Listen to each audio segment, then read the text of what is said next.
बस उतना ही होता है। इस आनंद का भी एक जन्म तो क्या बात है, कुछ भी नहीं।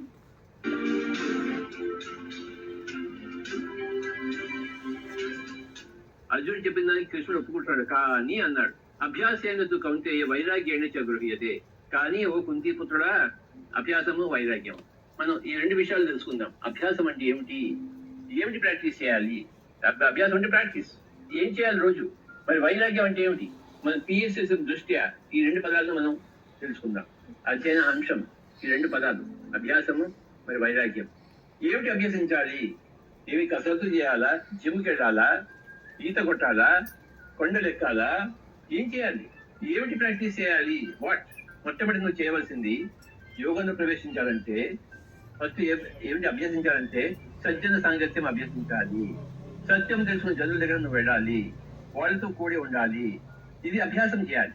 ప్రతిరోజు సజ్జన సాంగత్యం చేయాలి. గౌతమ బుద్ధుడు ఇల్లు వదిలిపెట్టి పోయినప్పుడు ఆయన సజ్జన సాంగత్యం చేశాడు. ఎంతో మంది 500 మంది గురువుల దగ్గరికి వెళ్ళాడు. వాళ్ళు చెప్పినంత శ్రద్ధగా విన్నాడు. వాళ్ళు చేయవలసినంత చెప్పినప్పుడు అన్ని చేశాడు. 500 సంవత్సరాలు సజ్జన సాంగత్యం చేశాడు. ఎక్కడెక్కడికో పోయాడు. బాబు నీ దగ్గర ఏదో ఉంటే నాకు చెప్పు నాయన, నేను వింటాను ఆయన. సజ్జన సాంగత్యం చేశాడు, దాన్ని అభ్యాసించాడు. దానికోసం ఇల్లు వదిలిపెట్టి వెళ్ళిపోయాడు, రాజ్యం వదిలిపెట్టి వెళ్ళిపోయాడు సజ్జన సాంగత్యం కోసం.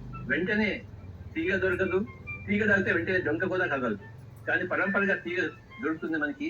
పరంపరగా తీగ తాగితే ఆ డొంక అంతా కదలదు. హఠాత్తుగా ఏది రాదు. ఒకనొక సాధన, ఒక అభ్యాస పరంపర కావాలి.